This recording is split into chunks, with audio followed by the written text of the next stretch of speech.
জীবনের এই পরিণতি, জীবনের এই পরিণতি, সর্বদা সবখানে মেনে নাও। মিছে এই জীবনের রংধনুটা মুছে যাবে একদিন, জেনে নাও।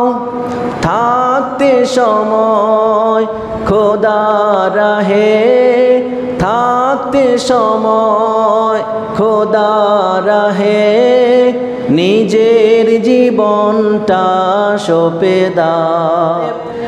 আর সূরাতুল ফাতিহার মধ্যে যেই সার নির্যাস, এই সার নির্যাস আল্লাহ কোথায় রেখেছেন?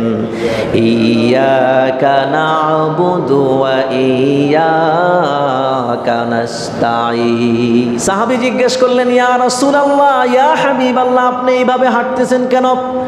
রাসূলুল্লাহ সাল্লাল্লাহু আলাইহি ওয়াসাল্লাম বললেন, শোনো শোনো, আমি কেন এইভাবে হাঁটতেছি।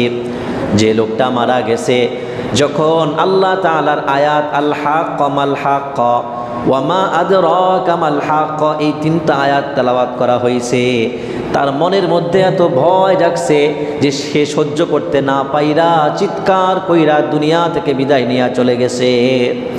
সে যে ভয় পাইছে যে কিয়ামত, এটার যে ভয়াবহতা, আল্লাহর সামনে দাঁড়াইতে হবে, সে যে ভয় পাইছে, তার এই যে তাকওয়া, আল্লাহ ভীতি, এটা আল্লাহ রব্বুল আলামিনের কাছে এত ভালো লাগছে, এত পছন্দনীয় হয়েছে যে আল্লাহ রব্বুল আলামিন তার জানাজায় শরীক হওয়ার জন্য আল্লাহ রব্বুল আলামিন আসমান থেকে হাজার হাজার ফেরেশতা জমিনে পাঠায় দিছে। রাসূলুল্লাহ সাল্লাল্লাহু আলাইহি ওয়াসাল্লাম বলছেন, আমি যে এইভাবে হাঁটছি, আমি দেখতে পাচ্ছি এত অসংখ্য ফেরেশতা আমার সাথে হাঁটছে। ফেরেশতাদের কারণে জমিনে সুন্দর করে পা রেখে স্বাভাবিকভাবে যে আমি হাঁটবো, এই হাঁটার জায়গাটুকু আমি রাসূলুল্লাহ পাচ্ছি না। আজকে সূরা ফাতিহার কততম আয়াত তাফসীর হবে? 4 নম্বর আয়াত। কত নম্বর আয়াত? 4 নম্বর আয়াত। 4 নম্বর আয়াতটি কি? ইয়্যাকা না'বুদু ওয়া ইয়্যাকা নাস্তাঈন। ইয়্যাকা না'বুদু ওয়া ইয়্যাকা নাস্তাঈন, প্রথমেই আমরা এর অর্থ সম্পর্কে জানব। ইয়্যাকা না'বুদু ওয়া ইয়্যাকা নাস্তাঈন, এই আয়াতের মধ্যে 2টা বাক্য আছে। একটা হচ্ছে ইয়্যাকা না'বুদু, এটা প্রথম বাক্য, ওয়া ইয়্যাকা নাস্তাঈন এটা দ্বিতীয় বাক্য। 2টা বাক্য মিলে একটি আয়াত। এর অর্থ কি? ইয়্যাকা না'বুদু, আমরা কেবলমাত্র আপনারই ইবাদত করি। যদি কেউ এরকম অর্থ করে আমরা আপনার ইবাদত করি, তাহলে ভুল হবে। তাহলে কি হবে? ভুল হবে। অর্থ করতে হবে আমরা কেবলমাত্র আপনারই ইবাদত করি। আপনারই, এটা কি করতে হবে? লাগাতে হবে। ওইভাবে এখানে আরবিতে এসেছে ইয়্যাকা না'বুদু। আর যদি আপনি তর্জমা করেন আমরা আপনার ইবাদত করি, তাহলে এখানে আরবি শব্দটা না'বুদুকা আনলেই হতো। না'বুদুকা অর্থ আমরা আপনার ইবাদত করি, কিন্তু আল্লাহ পাক তাগিদের শব্দ এনেছেন ইয়্যাকা। কি? ইয়্যাকা, তোমারই, তোমাকেই। তো ইয়্যাকা না'বুদু, আমরা কেবলমাত্র তোমারই, আপনারই ইবাদত করি। তাহলে এই কথা বললে আপনারই ইবাদত করি, তাহলে অটোমেটিকলি এখান থেকে এই অর্থটা বের হয়ে যায় যে আমরা আপনাকে ছাড়া আর কারো ইবাদত করি না। আমি শুধুমাত্র তোমাকেই ভালোবাসি, মানে দুনিয়ার আর কোনো মেয়েকে ভালোবাসি না। ঠিকই ঠিক না? তো ইয়্যাকা না'বুদু বলার দ্বারা একত্ববাদ চলে আসে, বহুস্বরবাদ চলে যায়, নাকচ হয়ে যায় যে আল্লাহ আমরা কেবলমাত্র আপনারই ইবাদত করি। দ্বিতীয় বাক্য ওয়া ইয়্যাকা নাস্তাঈন, এবং আমরা কেবলমাত্র আপনার কাছেই সাহায্য প্রার্থনা করি। তাহলে আর কারো কাছে আমরা সাহায্য প্রার্থনা করি না। সাহায্য চাওয়ার আর কোনো কেউ নাই, আপনি একজন আছেন, এজন্য আপনার কাছে সাহায্য চাই। ইবাদতের উপযুক্ত কেবলমাত্র আপনিই, এজন্য আমরা কেবলমাত্র আপনারই ইবাদত করি। আপনার কাছেই, আপনার কুদরতি কদমেই আমরা সেজদা করি, আপনার সামনে আমরা রুকু করি, আপনার সামনে আমরা দণ্ডায়মান হই, আপনার জন্যই আমরা রোজা রাখি, আপনার জন্যই আমরা যাকাত প্রদান করি, আপনার জন্যই আমরা কি হজ পালন করি, আপনার জন্যই আমরা অন্যান্য মানুষের সাথে ভালো আচরণ করি, আপনার জন্যই আমরা দ্বীনের জন্য সময় দেই, আপনার জন্যই আমরা মানুষের দ্বারে দ্বারে গিয়ে কোরআনের বাণী পৌঁছিয়ে দেই। এই সব কি ইবাদত? আর এই ইবাদত কার জন্য করি? আপনার জন্যই করি। ওয়া ইয়্যাকা নাস্তাঈন, আর সাহায্য চাওয়ার একমাত্র ব্যক্তি হচ্ছেন আপনি, আপনার কাছে আমরা সাহায্য চাই। একমাত্র মাবুদ হচ্ছেন আপনি, আপনি ছাড়া আর কারো কাছে সাহায্য চাওয়ার নই, আপনার কাছে সাহায্য চাই। তাহলে এখান থেকে একত্ববাদের সবক চলে আসে, বহুসুরবাদ দূর হয়ে যায়, নাকচ হয়ে যায়। এখন ইয়্যাকা না'বুদু ওয়া ইয়্যাকা নাস্তাঈন এর রহস্য আছে। এর কি আছে? একটা রহস্য আছে। হাতানিল জুমলাতানি সিররু খালকিল্লাহি লিল ইনসি ওয়াল জিন্নি ওয়াল মালাইকা। এই আয়াত, এই দুইটা বাক্য, এটা মানুষের জন্যে, জিন জাতির জন্যে, ফেরেশতা জাতির জন্যে, সমস্ত বিশ্বের জন্য একটি রহস্য। সুবহানাল্লাহ পড়েন। হাসান বসরি রহমাতুল্লাহ আলাইহি বলেছেন, উনি বিখ্যাত তাবিঈ, উনি বলেছেন আল্লাহ রব্বুল আলামিন 104খানা আসমানি কিতাব নাজিল করেছেন। কয়খানা? এই 104খানা থেকে 4টা বাদ দেন, থাকে কয়টা? 100টা।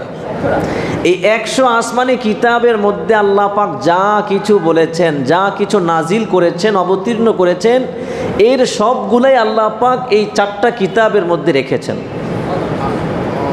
অর্থাৎ 100টা আসমানি কিতাবের মধ্যে আল্লাহ যে আয়াত, যে বিধান, যে কথা আল্লাহ পাক বলেছেন, এই 100টা আসমানি কিতাবের মধ্যে যা আছে তার সার নির্যাস কোথায় আছে? এই বাকি 4টা কিতাব। 104টা কিতাবের মধ্যে 4টা হচ্ছে বড় কিতাব। তাহলে 100টা আসমানি কিতাবের মধ্যে যা আছে তা কোথায় আছে? বাকি বড় 4টা কিতাবের মধ্যে আছে। বড় 4টি কিতাবের নাম কি? তাওরাত, জাবুর, ইনজিল, কোরআন। তাওরাত নাজিল হয়েছে কার উপর? হযরত মূসা কালিমুল্লাহ। জাবুর নাজিল হয়েছে কার উপর? এগুলো কিন্তু বেসিক জ্ঞান, এগুলো আমাদের জানা থাকা দরকার, এগুলো বেসিক, একদম প্রাথমিক পর্যায়ের জ্ঞান।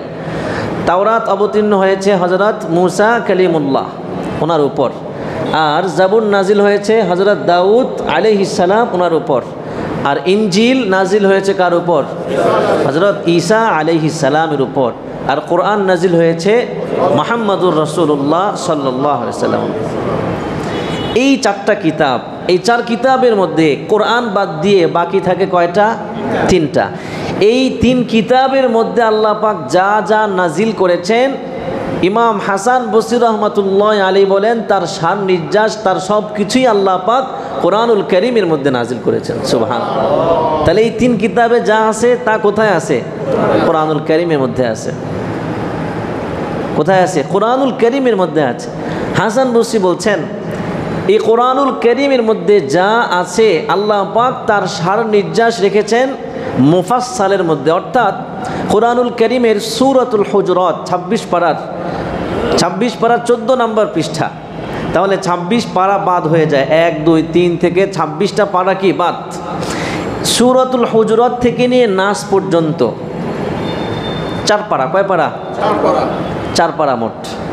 তো আল্লাহ পাক এই 30 পারার মধ্যে যা নাজিল করেছেন তার সবটুকু, তার সান্নির্যাস 4 পারা সূরা হুজুরাত থেকে নাস পর্যন্ত এতটুকুর মধ্যে আল্লাহ পাক রেখেছেন। হাসান বসরি বলছেন এটাকে বলে মুফাসসাল। এইটাকে হুজুরাত থেকে নাস পর্যন্ত যে সূরাগুলো, এগুলোকে বলে মুফাসসাল। হাসান বসরি বলছেন সূরা হুজুরাত থেকে নিয়ে নাস পর্যন্ত এর মধ্যে যা কিছু আছে তার সার নির্যাস আল্লাহ রব্বুল আলামিন সূরাতুল ফাতিহার মধ্যে রেখেছেন। হাসান বসরি বলছেন সূরা ফাতিহার মধ্যে যা কিছু আছে তার সার নির্যাস আল্লাহ পাক ইয়্যাকা না'বুদু ওয়া ইয়্যাকা নাস্তাঈনের মধ্যে রেখেছেন। সুবহানাল্লাহ। তাহলে হাসান বসরি রহমাতুল্লাহি আলাইহি বললেন 104 খানা আসমানি কিতাব আল্লাহ নাজিল করেছেন। 100 আসমানি কিতাবের মধ্যে আল্লাহ যা যা নাজিল করেছেন তা 4 কিতাবের মধ্যে নাজিল করেছেন। ওই 4 কিতাবের এক কিতাব কোরআন বাদ দিয়ে বাকি 3 কিতাবের মধ্যে আল্লাহ যা যা নাজিল করেছেন তা কোথায় নাজিল করেছেন, কোথায় রেখেছেন? কোরআনে। আর কোরআনের সার নির্যাস আল্লাহ রব্বুল আলামিন সূরাতুল হুজুরাত থেকে নিয়ে সূরা নাস পর্যন্ত এতটুকুর মধ্যে আল্লাহ রেখেছেন। সূরাতুল হুজুরাত থেকে নাস পর্যন্ত এতটুকুর মধ্যে যত সার নির্যাস আছে আল্লাহ রব্বুল আলামিন এটাকে রেখেছেন কিসের মধ্যে? সূরাতুল ফাতিহার মধ্যে। আর সূরাতুল ফাতিহার মধ্যে যেই সার নির্যাস, এই সার নির্যাস আল্লাহ কোথায় রেখেছেন? ইয়্যাকা না'বুদু ওয়া ইয়্যাকা নাস্তাঈন। সুবহানাল্লাহ। কারণ একটু খেয়াল করেন, ইয়্যাকা না'বুদু, আমরা কেবলমাত্র আপনারই ইবাদত করি। আজকে জুমায় যারা আলোচনা শুনেছেন, যে এই আলোচনাও করেছি যে মানুষ সৃষ্টি হয়েছে কিসের জন্যে? ইবাদত করার জন্যে। আল্লাহ পাক সূরা যারিয়াতের 25 নম্বর আয়াতের মধ্যে বলছেন, ওয়ামা খালাকতুল জিন্না ওয়াল ইনসা ইল্লা লিয়াবুদুন। আমি মানুষ জিন জাতি সৃষ্টি করেছি একটা উদ্দেশ্যকে সামনে নিয়ে। আর সে উদ্দেশ্য কি? জিন জাতি এবং মানব জাতিকে আমি সৃষ্টি করেছি কেবলমাত্র তারা যেন আমি আল্লাহর ইবাদত করে। তাহলে ইয়্যাকা না'বুদু দ্বারা আমরা সাক্ষ্য দেই যে আল্লাহ আমরা কি আপনারই ইবাদত করি, আপনারই একত্ববাদ আমরা প্রকাশ করি, বিশ্বাস করি, কাজে কর্মে আমরা প্রকাশ করি। আপনি এছাড়া অন্য কারো ইবাদত আমরা করি না, কারো পায়ে আমরা সিজদা করি না। তাহলে এই অর্থটাও চলে আসে। তাহলে মৌলিকভাবে মানুষ সৃষ্টির মূল উদ্দেশ্য হচ্ছে ইবাদত করা। আর এই ইবাদতের কথাটাই কোথায় আছে? এই আয়াতের মধ্যে আছে। সুবহানাল্লাহ। দ্বিতীয় কথা হচ্ছে, প্রথম কথা গিয়েছে ইয়্যাকা না'বুদু ওয়া ইয়্যাকা নাস্তাঈন এর রহস্য। দ্বিতীয় কথা হচ্ছে যে আমরা সৃষ্টি হয়েছি ইবাদতের জন্য। একটু আগে যে বললাম, ওয়ামা খালাকতুল জিন্না ওয়াল ইনসা ইল্লা লিয়াবুদুন। আল্লাহ তাআলা রসুলকে কোরআনুল কারীমের মধ্যে আদেশ করেছেন যে তুমি ইবাদত করো, তুমি সিজদা করো, সিজদা করে আমার কি হও? নিকটবর্তী হও। বান্দার উপর সবচাইতে বড় ইবাদত কোনটা? কালেমার পরে বলেন, নামাজ। আর এই নামাজের মাধ্যমে বান্দা আল্লাহর সবচাইতে নিকটবর্তী হতে পারে। এটা কার কথা? আল্লাহর কথা। হাদিসের মধ্যেও এসেছে, হাদিসে কুদসির মধ্যেও এসেছে। আল্লাহ পাক বলছেন, ওয়াসজুদ ওয়াকতারিব, সিজদা করো, ওয়াকতারিব, এবং আমার নিকটবর্তী হও। সুবহানাল্লাহ বলেন। হাদিসের মধ্যেও এসেছে বান্দা সিজদার মাধ্যমে যত নিকটে যেতে পারে অন্য কোনো আমলের মাধ্যমে আল্লাহর তত নিকটে যেতে পারে না। কারণ যখন একজন বান্দা সিজদা করে জমিনে মাথা রাখে তখন তার সবচাইতে আবদিয়াত, সে যে আল্লাহর বান্দা, সে যে আল্লাহর গোলাম, তার গোলামির ভাবটা প্রকাশ পায়। ঠিকই ঠিক না? এজন্য সে আল্লাহর সবচাইতে কাছাকাছি চলে যায়। এজন্য সিজদার মাধ্যমে আল্লাহর সবচাইতে কোথায় যাওয়া যায়? নিকটও যাওয়া যায়, আল্লাহর নৈকট্য লাভ করা যায়। আমরা সৃষ্টি হয়েছি কিসের জন্য বলেন? ইবাদত করার জন্যে। আল্লাহ তাআলা সূরাতুল আম্বিয়ার 25 নম্বর আয়াতের মধ্যে বলছেন, ওয়ামা আরসালনা মিন ক্বাবলিকা মির রাসূলিন ইল্লা নূহি ইলাইহি আন্নাহু লা ইলাহা ইল্লা আনা ফা'বুদুন। আল্লাহ রাব্বুল আলামিন বলছেন, ওয়ামা আরসালনা মিন ক্বাবলিকা মির রাসূলিন, হে নবী আমি আপনার পূর্বে যত নবী পাঠিয়েছি, যত নবী প্রেরণ করেছি, প্রত্যেক নবীর কাছে এই মর্মে ওহী পাঠিয়েছি, ওহী প্রেরণ করেছি, লা ইলাহা ইল্লা আনা, আমি ছাড়া কোনো ইলাহ নাই, ফা'বুদুন, আমি একমাত্র আল্লাহ, সুতরাং আমি আল্লাহর ইবাদত করো। প্রত্যেক নবীকে আল্লাহ পাক এই নির্দেশ দিয়েছেন যে আমি ছাড়া কোনো কি নাই, ইলাহ নাই, এবং কেবলমাত্র আমারই ইবাদত করো এবং তোমার উম্মতকে আমার ইবাদত করার প্রতি উদ্বুদ্ধ করো, নির্দেশ দাও। আল্লাহ রাব্বুল আলামিন সূরা নাহলের 26 নম্বর আয়াতের মধ্যে বলছেন, ওয়ালাকাদ বাআসনা ফি কুল্লি উম্মাতির রাসূলান আন ইবুদুল্লাহা ওয়াজতানিবুত তাগুত। এই আয়াতের মধ্যে আল্লাহ বলছেন, ওয়ালাকাদ বাআসনা ফি কুল্লি উম্মা, আমি প্রত্যেক উম্মতের মাঝে প্রেরণ করেছি, পাঠিয়েছি রাসূলান, কি রাসূল, একজন করে রাসূল পাঠিয়েছি, এই মর্মে আন ইবুদুল্লাহ, যে তোমরা আমি আল্লাহর ইবাদত করো, ওয়াজতানিবুত তাগুত, এবং তাগুত যারা আছে মূর্তি পূজা এগুলো বর্জন করো। তাহলে আল্লাহ পাক প্রত্যেক নবীর কাছে এই ওহী পাঠিয়েছেন, এই ওহী প্রেরণ করেছেন যে কি করো, আমি আল্লাহর ইবাদত করো, আমি আল্লাহ ছাড়া অন্য কারো ইবাদত করো না। তাহলে এই আয়াতগুলো থেকে বোঝা যায় যে আমরা সৃষ্টি হয়েছি, আমরা সৃজিত হয়েছি কেন? শুধুমাত্র আল্লাহর ইবাদত করার জন্য। তো এই যে উদ্দেশ্যটা, এটা যে মাথায় রাখবে, এটা যে সবসময় মাথায় রাখবে, তাহলে তার আখিরাত তত সুন্দর হবে। কেউ যদি এটাকে সবসময় মাথায় রাখে যে আল্লাহ কেন বানাইছেন, কেন সৃষ্টি করেছেন, আল্লাহ তো নিজেই বলছেন যে তার ইবাদত করতে হবে, তার ইবাদত করতে হবে। আচ্ছা বলেন তো, একজন মুসলমানের দৈনিক ইবাদত 5 ওয়াক্ত নামাজ, আর কোন ইবাদত আছে? রমজান মাসের রোজা, এটা 1 মাস, 12 মাসে 1 মাস, তাই না? আর হজ, এটা জীবনে একবার, হজ কি জীবনে একবার।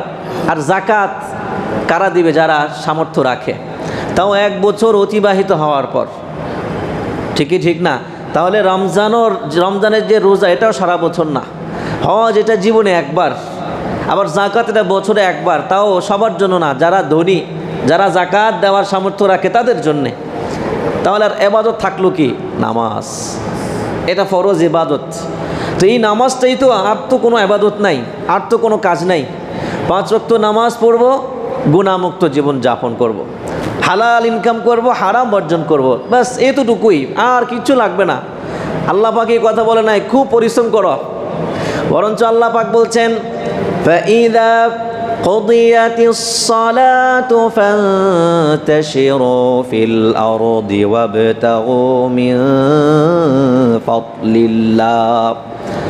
আল্লাহ রাব্বুল আলামিন সূরাতুল জুমআর 10 নম্বর আয়াতের মধ্যে আল্লাহ পাক নিজেই আমাদেরকে আদেশ করছেন, যখন নামাজ পড়া শেষ হয়ে যাবে, ফান্তাশিরু ফিল আরদি, তখন তোমরা জমিনে ছড়িয়ে পড়ো, অর্থাৎ রিজিকের অন্বেষণে তোমরা জমিনে ছড়িয়ে পড়ো, এদিক সেদিক ছড়িয়ে পড়ো। ওয়াবতাগু মিন ফাদলিল্লাহ, এবং আল্লাহর অনুগ্রহ তথা আল্লাহর দেওয়া রিজিক তালাশ করো। সুবহানাল্লাহ বলেন। তা আল্লাহ পাক শিখাই দিচ্ছেন যে নামাজ শেষ হইলে আর ঘরে বসে থাকো না, ফান্তাশিরু ফিল আরদ, যাও যত কামাইতে পারো, কোনো সমস্যা নাই। আমরা মনে করি যে টাকা বেশি কামাইলেই খারাপ, না। কোনটা খারাপ? যদি হারাম পথে কেউ টাকা বেশি ইনকাম করে, সেটা খারাপ। দেখেন, আপনি হালাল পথে হালালভাবে লক্ষ লক্ষ টাকা ইনকাম করেছেন, আপনার গাড়ি আছে, আপনার বাড়ি আছে, সবটুকুই কিসের থেকে? হালাল রিজিক থেকে, হালাল উপার্জন থেকে করেছেন। দৈনিক 5 ওয়াক্ত নামাজ পড়ছেন, আল্লাহর বিধান মানছেন, হজ পালন করছেন, প্রত্যেক বছর জাকাত দিচ্ছেন, রোজা রাখছেন, আল্লাহর কোনো অবাধ্যতা করছেন না, রাসূলের দেখানো তরিকা অনুযায়ী জীবনকে পরিচালনা করছেন, তাহলে আপনি দুনিয়াতেও সফল কাম, আখিরাতেও সফল কাম। কিন্তু অনেক টাকা কামাইলেন, কিন্তু এই কামানিটা হলো কিসের মাধ্যমে? হারামের মাধ্যমে। অনেক উপার্জন করলেন, গাড়ি করলেন, বাড়ি করলেন, আপনি সুদ নিচ্ছেন, ঘুষ নিচ্ছেন, সব করছেন, আবার নামাজও পড়ছেন, তাহলে আপনার এই নামাজ কবুল হবে? কথা বলেন, এই নামাজ দিয়ে কোনো লাভ আছে? এই প্রকারের মানুষ সমাজের মধ্যে আছে না নাই? আছে। তাহলে তারা যে এত এত টাকা ইনকাম করতেছে, এটা কি প্রশংসনীয় না নিন্দনীয়? বলেন, এটা নিন্দনীয়। তারপরে আরেক প্রকার মানুষ আছে যারা অনেক টাকা ইনকাম করছে, হতে পারে সেটা হালাল পন্থায়, কিন্তু নামাজ ঠিকমতো আদায় করে না। নামাজ কি আদায় করে না, রোজা পালন করে না, হজ পালন করে না। সমাজের মধ্যে এমন বহু মানুষ আছে, হজ ফরজ হয়ে আছে কিন্তু হজ পালন করছে না। হজের বিধান হচ্ছে, যদি ওই মক্কায় গিয়ে সেখান থেকে আবার চলে আসবেন, এতটুকু রাহা খরচ যদি আপনার সামর্থ্যে চলে আসে, আপনি যদি এতটুকু টাকার মালিক হয়ে যান, ধরেন 6 লাখ টাকার মালিক যদি আপনি হয়ে যান, হয়ে গেলেন একবার, আপনার ওপর সাথে সাথে হজ ফরজ হয়ে গিয়েছে। তাহলে জীবনে আপনাকে হজ করতে হবে, তৎক্ষণাৎ হজ করা ফরজ। এখন আপনি হজ করার পরিমাণ যে টাকা, সেই টাকার মালিক হয়ে গেছেন, আবার কিছুদিন পর ফকির হয়ে গেছেন, কিছুদিন পর কি হয়ে গেছেন? ফকির হয়ে গেছেন। তো আপনি যে আগে সামর্থ্যবান ছিলেন, তখন আপনার উপর হজ ফরজ ছিল, আপনি তো করেন নাই। এই যে ফরজটা করেন না, এটা কিন্তু আপনার মাথায় বোঝা হিসেবে থেকেই যাবে। এরপরে যদি আপনি বাটি নিয়ে রাস্তায় ভিক্ষা করেন, তাও আল্লাহ এটা মাফ করবেন না। কারণ আল্লাহ বলছেন, যখন সামর্থ্য হয়ে যাবে তখনই তুমি কি করে ফেলো? হজ আদায় করে ফেলো। এরকম মানুষ সমাজের মধ্যে আছে না নাই? আরে ভাই, ধরেন বেশির থেকে বেশি 7 লাখ টাকা ধরলাম, 7 লাখ টাকার মালিক প্রত্যেকটা এলাকায় এলাকায় অসংখ্য মানুষ আছে না নাই? কিন্তু খোঁজ নিয়ে দেখেন হজ করে নাই, হজ পালন করে নাই। এজন্য এই বিষয়টা কি খুব সাবধান থাকতে হবে। তো বলছিলাম যে আপনি যদি হালাল পন্থায় ইনকাম করেন, গাড়ি করেন, বাড়ি করেন, আবার আল্লাহ তাআলার সমস্ত বিধিবিধান, আল্লাহ যা বলেছেন তা আপনি পালন করছেন, আল্লাহ পাক যা করতে নিষেধ করেছেন তা থেকে আপনি বেঁচে থাকছেন, করছেন না, মানে ইসলামী শরিয়া অনুযায়ী নিজের জীবনকে পরিচালনা যদি করে থাকেন, তাহলে কি সমস্যা আছে? শরীয়ত এ কথা বলে নাই যে টাকা ইনকাম করা যাবে না, এ কথা বলছে? শরীয়ত কি বলছে? হালাল পন্থায় ইনকাম করো। বরঞ্চ আল্লাহ পাক বলছেন, ইয়া আইয়ুহান নাস কুলু মিম্মা ফিল আরদি হালালান তাইয়্যিবা, যে হালাল থেকে খাও, হারাম থেকে খাও না। হারাম খেও না, হালাল খাও। তো হালালভাবে যে যত টাকা ইনকাম করতে পারে, রাসূলুল্লাহ সাল্লাল্লাহু আলাইহি সাল্লাম এটাকে কখনো নিন্দার চোখে দেখেন নাই, রাসূল কি করেন না? নিন্দা করেন নাই। বরঞ্চ দুনিয়াতেও সে খুব স্বাচ্ছন্দ্যে জীবন যাপন করতে পারলো, আবার আখেরাতে তো তার কোনো হিসাব নাই, কারণ তার গুনাহ নাই। সে আল্লাহর সমস্ত বিধিবিধান ঠিকঠাক মতো পালন করছে, আত্মীয়তার বন্ধন রক্ষা করছে, আর্থিক যে ইবাদত সেটাও করছে, শারীরিক যে ইবাদত সেটাও করছে, মিশ্রিত যে ইবাদত সেটাও সে পালন করছে। মোহতারাম হাজিরিন, এই জীবন অল্প কয়দিনের, এই জীবন কি অল্প কয়দিনের। আশ্চর্যের বিষয় হচ্ছে, অনেক মানুষ দরিদ্র, টাকা নাই, সম্পদ নাই, এরা পর্যন্ত নামাজ পড়তেছে না। বুঝলাম যাদের টাকা আছে তারা টাকার পিছনে পড়ে পড়ে শেষ, হ্যাঁ, টাকার পিছনে পড়ে পড়ে শেষ হয়ে গিয়েছে, তাও তো তারা একটা উপভোগ করতেছে। কিন্তু যারা গরিব, অসহায়, এরকম অনেক মানুষ আছে গরিব, কিন্তু আল্লাহর ইবাদত করে না, নামাজ পড়ে না। আমার মতে তারাই আরও বেশি দুর্ভাগ্যবান, তারাই আরও বেশি অভাগা। আল্লাহ রাব্বুল আলামিন, এটা হাদিসে কুদসি, আল্লাহ পাক বলছেন, তাফাররাগ লিইবাদাতি, তিরমিজি শরীফের হাদিস। আল্লাহ পাক বলছেন, আমার ইবাদত করার জন্য সময় বের করে নাও, আমার ইবাদত করার জন্য তুমি নিজেকে ব্যস্ততা থেকে ফারেক করো। আমলা সদরাকা গিনান, আমি আল্লাহ তোমাকে তোমার হৃদয়ের ঐশ্বর্য দান করব। সুবহানাল্লাহ পড়েন। হাদিসের মধ্যে এসেছে, আল গিনা গিনান নাফস, যে প্রকৃত ঐশ্বর্য, ধনাঢ্যতা হচ্ছে অন্তরের ধনাঢ্যতা। আপনি যদি এই চিন্তা করেন, নিচের দিকে তাকান, যে আমার থেকে আরও কত মানুষ খারাপ অবস্থায় আছে। ধরেন আপনি ভিক্ষুকদেরকে দেখেন, টোকাইদেরকে দেখেন, তাদের দিকে তাকান, তাকায় চিন্তা করেন যে তাদের চাইতে আল্লাহ কত ভালো রেখেছেন, কত উত্তম অবস্থায় রেখেছেন। তাহলে দেখবেন মানসিক একটা প্রশান্তি আপনার মধ্যে কাজ করবে। আর যদি আপনি উপরের দিকে তাকান, আল্লাহ, রাশেদ ভাই সে গাড়ি দেওয়া চলে, তার গাড়ি আছে, তার বাড়ি আছে, তাহলে কি মানসিক শান্তি পাওয়া যাবে, প্রশান্তি পাওয়া যাবে? না, প্রশান্তি পাওয়া যাবে না। এজন্যই আল্লাহ রাসূল বলছেন, উপরের দিকে চেও না, বরং কোথায় চাও? নিচের দিকে চাও, যে তোমার চাইতে আরও কত খারাপ অবস্থায় মানুষ জীবন যাপন করছে, তার চাইতেই তো আল্লাহ পাক তোমাকে অনেক ভালো রেখেছেন। কত উপরের দিকে তাকাবা, উপরে তো শেষ নাই। এজন্য সর্বাবস্থায় কি বলেন? আলহামদুলিল্লাহ। তো আল্লাহ তাআলা বলছেন যে তাফাররাগ লিইবাদাতি, আমার ইবাদতের জন্য সময় বের করো। আল্লাহ আদেশ করছেন, আমার ইবাদতের জন্য সময় বের করো, আমি আল্লাহ তোমাকে হৃদয়ের ঐশ্বর্য দান করব। এরপর আল্লাহ বলছেন, ওয়া আসুদ্দা ফাকরাক, তোমার দারিদ্র আমি আল্লাহ দূর করে দিব। সুবহানাল্লাহ। এরপর আল্লাহ পাক বলছেন ওয়া ইল্লাম তাফআল, আর যদি আমার ইবাদত করার জন্য সময় বের না করো তাহলে মালাতু ইয়াদাইকা শুগলান, আমি তোমার দুই হাতকে ব্যস্ততায় পরিপূর্ণ করে দেব। নাউজুবিল্লাহ।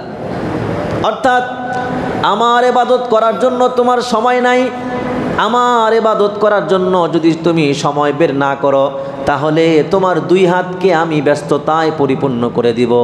তখন আর আমার ইবাদত করার সময় পাইবা না।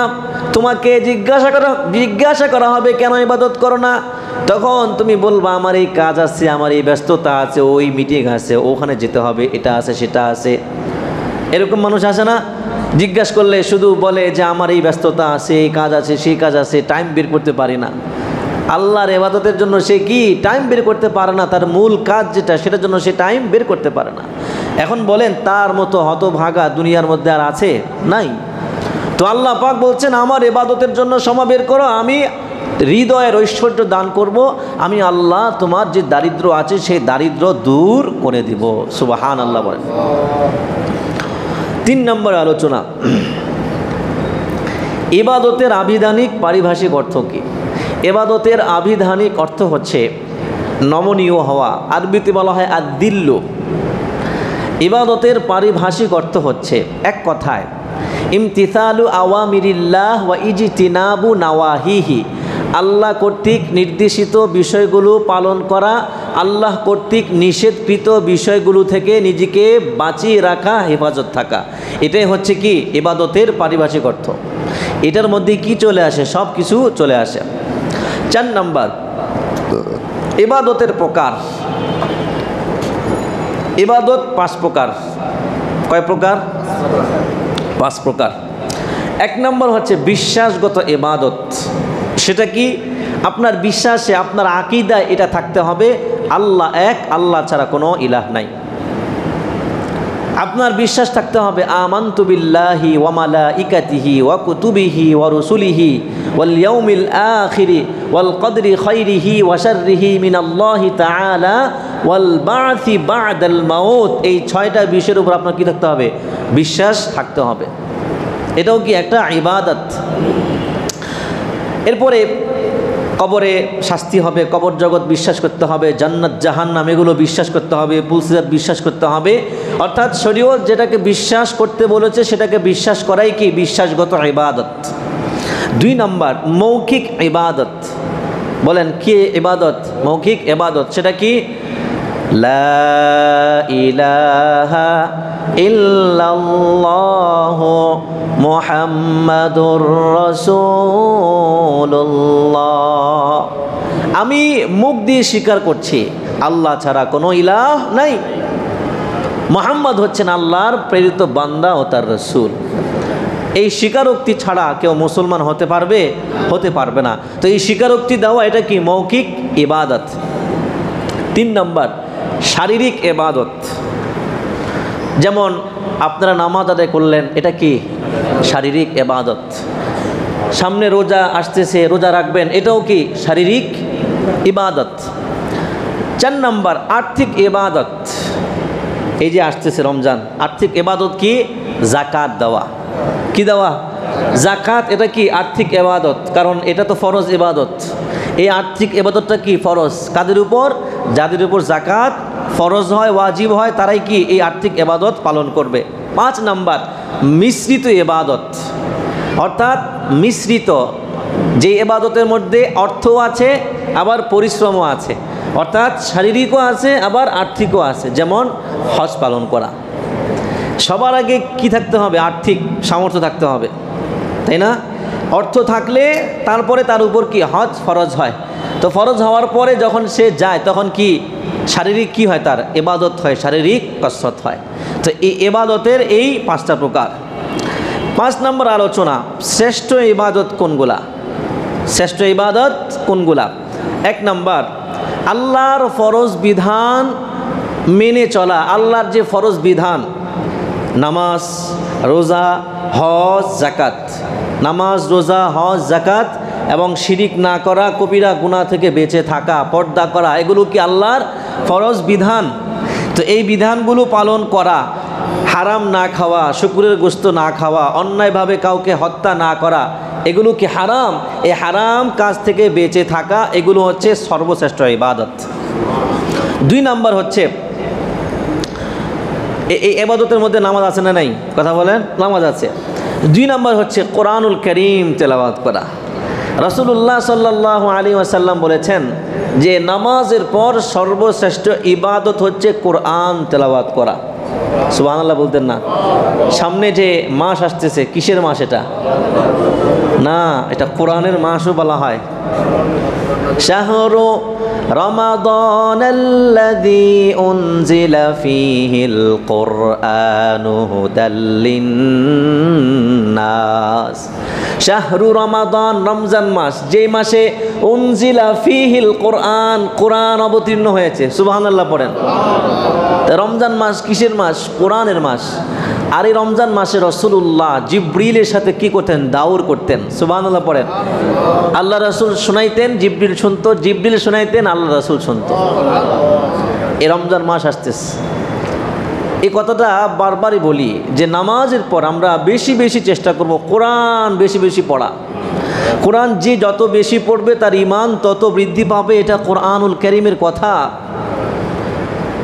অনেক ভাইকে দেখা যায় নামাজ, কোরআন পড়তে দেখা যায় না, তসবিহ তাহলিল করতে দেখা যায়, জিকির আজকার করতে দেখা যায়, কোরআন পড়তে দেখা যায় না। এটা খুবই দুঃখজনক, হতাশাজনক।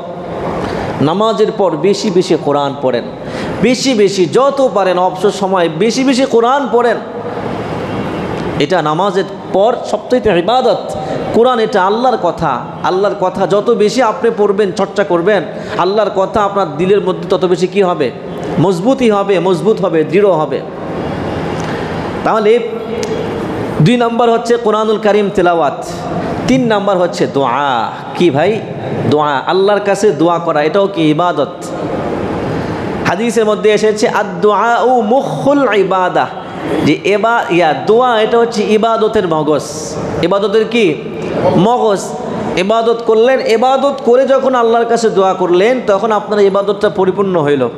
আপনি নামাজ পড়লেন, আপনি যাকাত দিলেন, এরপর আল্লাহর কাছে দোয়া করেন, আল্লাহ এই নামাজ পড়লাম, যাকাত দিলাম, ইবাদতটা করলাম, আল্লাহ আপনি এই ইবাদতটা কবুল করে নেন। আল্লাহর কাছে ইবাদত কবুল করে নিতে হবে। বলতে হবে আল্লাহ নামাজ তো পড়লাম, জানি না ঠিক হয়েছে কি না, ভুল হতেও পারে, মানুষ তো, আল্লাহ আপনি এই ইবাদতটা কি করেন? কবুল করে নেন। এজন্য সব ইবাদতের পর 5 ওয়াক্ত নামাজ হয়, নামাজের পর দোয়া হয়। দোয়ার সময় এই দোয়া আল্লাহর কাছে করে, আল্লাহ এশার নামাজ পড়লাম, ফজরের নামাজ, জোহরের নামাজ পড়লাম, আল্লাহ ভুল ভ্রান্তি হতে পারে, মেহেরবানি করে আপনি মাফ করে দেন, আপনি আমার এই ইবাদতটা কি করে নেন? কবুল করে নেন। আচ্ছা, 6 নাম্বার, ইবাদতের শর্ত কি? ইবাদতের শর্ত কি বলেন? কি? ইখলাস। ইখলাস মানে নিয়তকে খালেস করা। আখলিস দীনাকা ইয়াকফিকাল আমালুল কলিল ইন্নামাল আমালু বিন্নিয়াত। বান্দাদেরকে তার ইবাদতের যে কর্মফল, এই কর্মফল দেওয়া হবে কিসের উপর ভিত্তি করে? নিয়তের উপর ভিত্তি করে। নিয়ত যদি খালেস থাকে তাহলে ঠিক আছে, কিন্তু নিয়ত যদি গলত থাকে, খালেস না থাকে, খালেস থাকা মানে আপনি যত ইবাদত করবেন সব কার জন্য? বলে না। নিয়ত খালেস রাখা মানে কি? যত ইবাদত করবেন, যত নামাজ পড়বেন, কোরআন পড়বেন, দান সদকা করবেন, যত ভালো কাজ করবেন দিনের জন্য, ইসলামের জন্য, সব কার জন্য? আল্লাহর জন্য। আল্লাহকে রাজি খুশি করানোর জন্য যেই কাজ করবেন, এই যে আল্লাহকে রাজি খুশি করানোর জন্য করছেন, এই যে নিয়ত, এটাকে বলে ইখলাস। এটাকে কি বলে? ইখলাস। তো ইখলাস ছাড়া আমাদের ইবাদত কবুল হবে আল্লাহর কাছে? আমাদের ইখলাস ছাড়া কবুল হবে না। এজন্য সব সময় যখনই ইবাদত করবেন তার আগে নিয়তকে খালেস করে নেবেন। ধরেন আপনি মসজিদে দান করলেন, দান করার আগে নিয়তকে খালেস করে নেন, আমি এই টাকা মসজিদে দান করলাম শুধুমাত্র আল্লাহকে রাজি খুশি করানোর জন্য। কখনো লোক দেখানো এই মনোভাব যদি চলে আসে যে আমি দান করলে সে দেখবে, সাথে সাথে ইস্তেগফার করবেন, আল্লাহর কাছে ক্ষমা চাইবেন। আসতেই পারে, আমরা মানুষ তো, আমাদের আসতেই পারে, এরকম চলেও আসে যে সে দেখুক আমি দান করতেছি, সে দেখুক আমি জামা টামা পরে নামাজে যাইতেছি, এরকম আসতেই পারে। আশাটা স্বাভাবিক, আশাটা অস্বাভাবিক না। গুনাহ করাটা স্বাভাবিক, কিন্তু অস্বাভাবিক কোনটা? গুনাহ কইরা মাফ না চাওয়া, এটা হলো অস্বাভাবিক। তাহলে ইবাদতের শর্ত কয়টা? একটা। মৌলিক শর্ত একটা, সেটা কি? যে সমস্ত ইবাদতের পূর্বে আগে কি থাকতে হবে? ইখলাস থাকতে হবে। নিজের যে নিয়ত আছে, কলব আছে, এটাকে ঠিক করে নিতে হবে। পারবো তো ইনশাআল্লাহ? তাহলে ইয়্যাকা না'বুদু ওয়া ইয়্যাকা নাস্তাঈন, এটার অর্থ কি বলেন?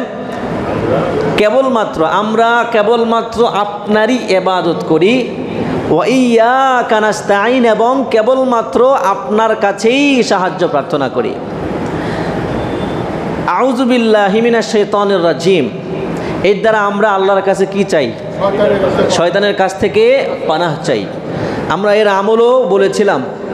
2 নম্বর বিসমিল্লাহির রহমানির রহিম।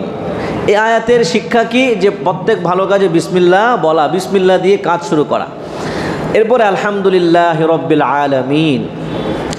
আলহামদুলিল্লাহি রাব্বিল আলামিন অর্থ সমস্ত প্রশংসা জগৎ সমূহের প্রতিপালক আল্লাহর জন্যে।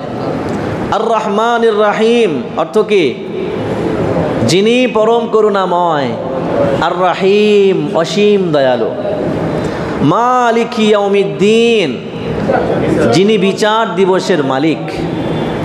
এরপর 4 নম্বর আয়াত, আজকের আয়াত, ইয়্যাকা না'বুদু ওয়া ইয়্যাকা নাস্তাঈন, যে আমরা কেবলমাত্র আপনারই ইবাদত করি এবং আপনার কাছেই সাহায্য প্রার্থনা করি।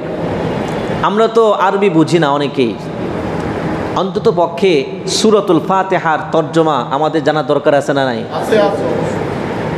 সূরা ফাতিহা সহ শেষে ছোট ছোট কিছু সূরা আছে। সূরা ফিল থেকে হিসাব করলে 10টা সূরা হয়। কয়টা সূরা হয়? 10টা সূরা হয়। সূরা ফিল থেকেই 10টা সূরা। এরপর যদি আরও কিছু সূরা আছে, আমরা চাইলে এই সূরাগুলো অর্থসহ মুখস্থ করতে পারি। এটাও কি আমাদের জন্য অনেক কষ্টকর হয়ে যায়? বলেন না, এটা আমাদের জন্য কষ্টকর হয় না। আপনি যখন বুঝে বুঝে তিলাওয়াত করবেন, আপনার ঈমান বাড়বে।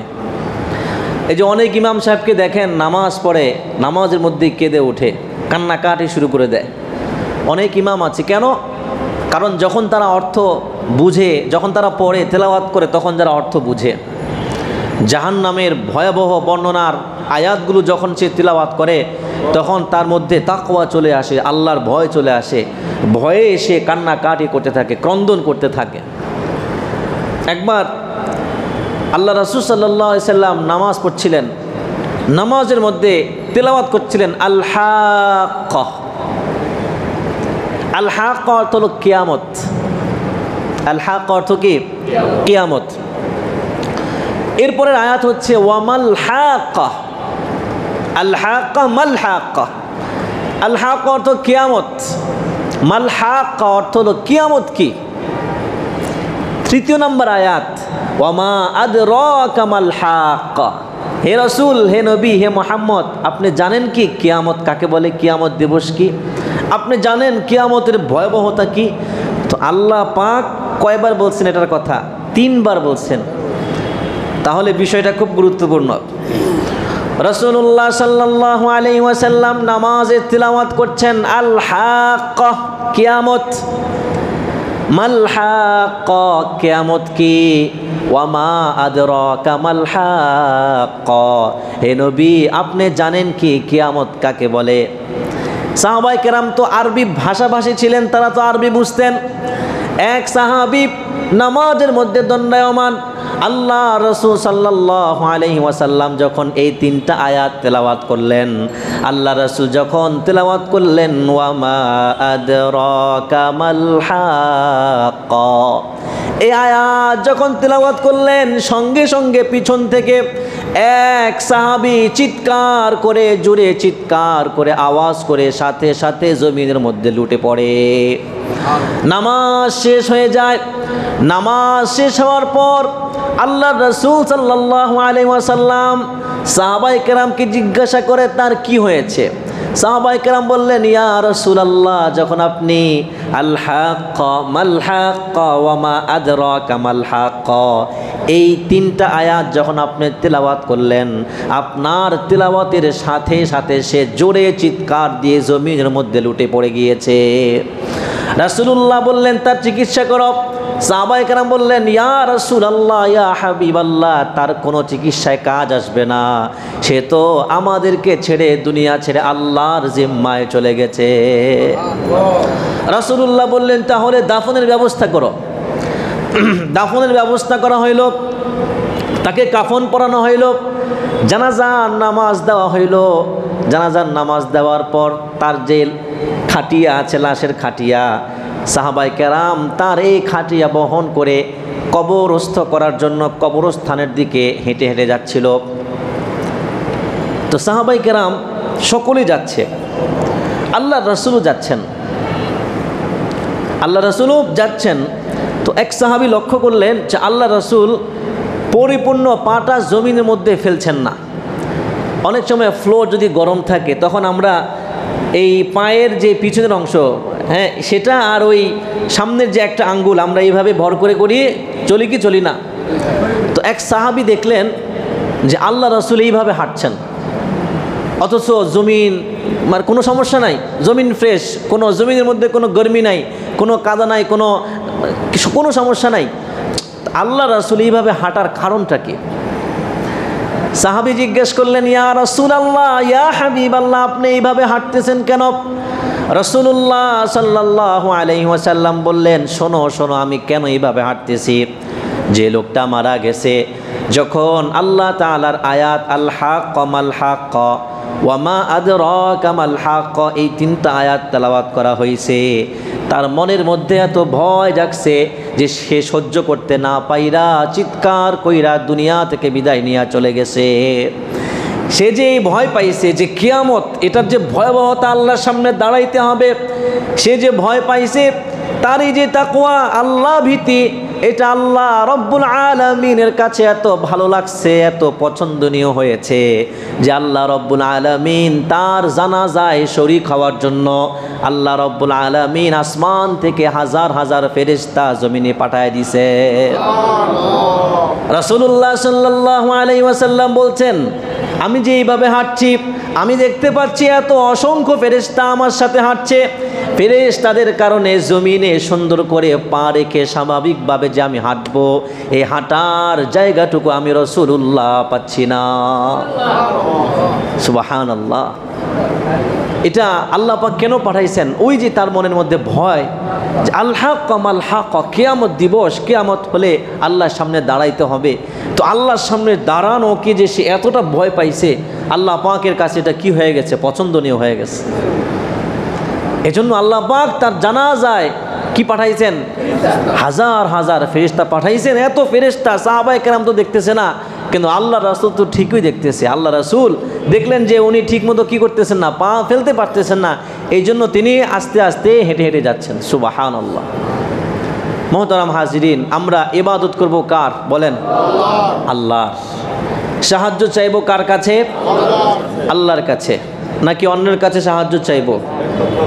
একমাত্র আল্লাহর কাছে সাহায্য চাইব। এবং এটা অনেক মানুষ মনে করে যে উনি না থাকলে আমি তো ভালো করে চলতে পারবো না, উনি না থাকলে আমি কিভাবে জীবন যাপন করব, কিভাবে খাইব। এই যে ধারণা, চিন্তা, এটা কিন্তু কুফরি চিন্তা। কারণ খাওয়ায় কে? রিজিক দেয় কে? আল্লাহ। রিজিকের মালিক কে? আল্লাহ। আল্লাহ পাক কুরআনুল কারীমের সূরা হুদের 6 নম্বর আয়াতের মধ্যে বলছেন, ওয়ামা মিন দাব্বাতিন ফিল আরদি ইল্লা আলাল্লাহি রিজকুহা। আল্লাহ পাক বলছেন, জমিনের মধ্যে যত প্রাণী আছে, মানুষ হোক, জিন হোক, পোকামাকড় হোক, পশু প্রাণী হোক, পাখি হোক, যত ধরনের প্রাণী আছে, সমস্ত প্রাণীর রিজিকের ব্যবস্থা আল্লাহ পাকের জিম্মায়। সুবহানাল্লাহ। তাহলে যদি আমি এই চিন্তা করি যে উনি না থাকলে তো আমি, ওনার এখানে চাকরি না করলে তো আমি না খেয়ে মারা যাব, এই যে একটা বিশ্বাসগত চিন্তা, এই চিন্তা মানুষকে আস্তে আস্তে শিরকের দিকে নিয়ে যায়, মানুষকে আস্তে আস্তে কুফরের দিকে নিয়ে যায়। আল্লাহ রব্বুল আলামিন আমাদের সকলকে হেফাজত করুন, বলুন আমিন। সাহাবায়ে কেরামের অবস্থা কেমন ছিল জানেন? হাদিসের মধ্যে এসেছে যে জুতার ফিতা নাই, ফিতা ছিঁড়ে গেছে, ফিতা অকেজো হয়ে গেছে, আল্লাহর কাছে ওই সাহাবী ফিতা চাইছেন, ফিতা। আল্লাহ, জুতার ফিতা নষ্ট হয়ে গেছে, একটা ফিতার ব্যবস্থা করে দেন। চিন্তা করেন তাদের ঈমান কত মজবুত। তাদের ঈমান কত মজবুত ছিল, একটা ফিতা ছিঁড়ে গিয়েছে। আল্লাহ রাসূল বলছেন নুন পর্যন্ত আল্লাহর কাছ থেকে চেয়ে নাও, আল্লাহর কাছে বলো আল্লাহ নুনের ব্যবস্থা করে দেন, ঘরে এটা নাই সেটা নাই। সাহাবায়ে কেরাম সরাসরি আল্লাহর কাছে চাইতেন। আর আমরা মানুষ পরনির্ভর হয়ে গেছি। রসুল সাহাবায়ে কেরাম আমাদের জন্য আদর্শ, তাই না? কেন? কারণ তাদের ঈমান পরিপূর্ণ ছিল, 100 ছিল। তাদের কাছে এই দুনিয়া আসল দুনিয়া ছিল না, তাদের কাছে এই দুনিয়া ছিল মিছে জীবন। কি জীবন বলেন? বাস্তবেই তো এই জীবনটা মিছে, নাকি ভুল বললাম? এই জীবনের সব কিছুই মিছে। মিছে এই জীবনের রংধনুটা, মুছে যাবে একদিন জেনে নাও। থাকতে সময় খোদা রাহে, থাকতে সময় খোদা রাহে, নিজের জীবনটা সঁপে দাও, নিজের জীবনটা সঁপে দাও। মিছে এই জীবনের রংধনুটা, মুছে যাবে একদিন জেনে নাও। থাকতে সময় খোদা রাহে, থাকতে সময় খোদা রাহে, নিজের জীবনটা সঁপে দাও, নিজের জীবনটা সঁপে দাও। এ ধরার মিছে মায়া বন্ধন, ভালোবাসা মিছে এই ক্রন্দন, ভেঙে যাবে একদিন এই ঘর, থাকবে না চিরদিনে বাসর। জীবনের এই পরিণতি, জীবনের এই পরিণতি, সর্বদা সবখানে মেনে নাও। মিছে এই জীবনের রংধনুটা, মুছে যাবে একদিন জেনে নাও। থাকতে সময় খোদা রাহে, থাকতে সময় খোদা রাহে, নিজের জীবনটা সঁপে দাও, নিজের জীবনটা সঁপে দাও। আমরা আমাদের জীবনকে সঁপে দিতে পারবো তো ইনশাআল্লাহ? আল্লাহর কাছে দোয়া করবেন। আমি ব্যক্তিগতভাবে এই দোয়া করি, আল্লাহ, অনেকে দোয়া করে আল্লাহ একটা বিল্ডিংয়ের মালিক বানায় দাও, গাড়ির মালিক বানায় দাও। আমি ব্যক্তিগতভাবে আল্লাহর কাছে দোয়া করি, আল্লাহ যদি বিল্ডিং এটা আমার জন্য কল্যাণকর হয় তাহলে আপনি আমার জন্য বিল্ডিংয়ের ব্যবস্থা করে দিয়েন। আর যদি এটা আমার জন্য কল্যাণকর না হয়, আপনি যদি এটা আমার জন্য কল্যাণকর মনে না করেন তাহলে আমার বিল্ডিংয়ের দরকার নাই। আপনি যদি মনে করেন আমার জন্য কল্যাণকর হবে, একটা গাড়ি থাকুক একটা বাড়ি থাকুক, তাহলে আপনি ব্যবস্থা করে দিয়েন। আর যদি এটা আমার জন্য কল্যাণকর না হয়, আল্লাহ তোমার কাছে এই গাড়ি এই বাড়ি আমি চাই না। এভাবে আমার আপনার আল্লাহর কাছে দোয়া করা দরকার। তবে আল্লাহর কাছে সবসময় একটাই দোয়া করি, আল্লাহ মৃত্যুর আগ পর্যন্ত যেন স্বাচ্ছন্দ্যে জীবন যাপন করতে পারি। আমিন বলেন। আল্লাহ পাক আমাদের সকলকে স্বাচ্ছন্দ্যের সাথে জীবন যাপন করার তৌফিক দান করেন। সবাই বলুন আমিন আমিন। আজকে যে আলোচনা করা হয়েছে এই আলোচনার উপর আল্লাহ রাব্বুল আলামিন আমাদের সকলকে আমল করার তৌফিক দান করুন। আমাদের সকলকে আল্লাহ পাক 5 ওয়াক্ত নামাজি বানায়া দেন, রোজাদার বানায়া দেন, হজ পালনকারী বানায়া দেন, যাকাত প্রদানকারী বানায়া দেন। সবাই বলুন আমিন।